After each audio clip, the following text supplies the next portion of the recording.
வந்து நேற்று மாநில தலைவர் சாத்தூரில் வந்து தேசிய தலைவர்கள் சேர்ந்து பிரச்சாரம் செய்தோம்.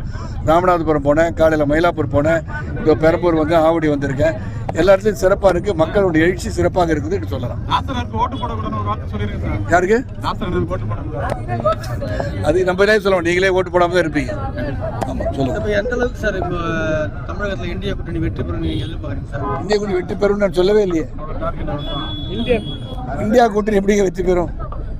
இந்தியா கூட்டணி நீங்க அது வந்து இந்தியான்னு சொல்லாதீங்க.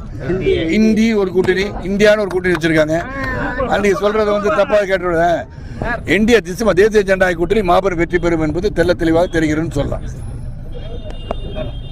வேற என்ன? அவ்வளவுதான கேள்வி? கேள்வி கணக்கில் தொடுக்கவில்லையா? தொடுப்பது கேள்வி இல்லையா? கேள்வி கேட்டால் நிறைய பிரச்சனைகளை பார்த்துருங்க, அதுக்கு தான் வந்திருக்காங்க. அந்த பாதாள சாக்கடை திட்டம் வந்து ரொம்ப நாளா கைவிடப்பட்டிருக்கு, அது செஞ்சு முடிக்கல, எல்லாமே இருக்குல்ல. கண்டிப்பா மாற்றம் வரதுக்கு தானே வந்திருக்காங்க. ஆமா,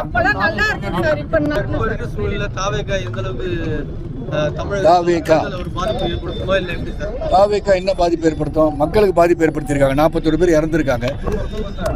41 பேர் இறந்ததுக்கு வந்து நேராக போய் கண்டனம் தெரிவி, நேருக்கு வந்து துக்கம் விசாரிக்காம வீட்டுக்கு கூப்பிட்டு விசாரிச்சது எங்கேயாச்சும் உலகத்தில் ஒரு தலைவர் இருப்பான அப்படி யோசனை பண்ணி பாருங்க. அதுக்கப்புறம் தாவேகா பற்றி என்ன பேசுறது? அது ஒரு உதாரணம் போதாதான்? அப்புறம் எது கேட்டாலும் அரசியலா? ஜனநாயக படத்தை வந்து உங்கள் கூட இருக்க வந்து ரிலீஸ் பண்ணி விட்டுருமா? அது அரசியலா? அது காரணம் சிபிஎஃப்சியா, எஃப்சியா, அதுக்கு எல் முருகன்ஜியா? எப்படிங்க சொல்லுவீங்க?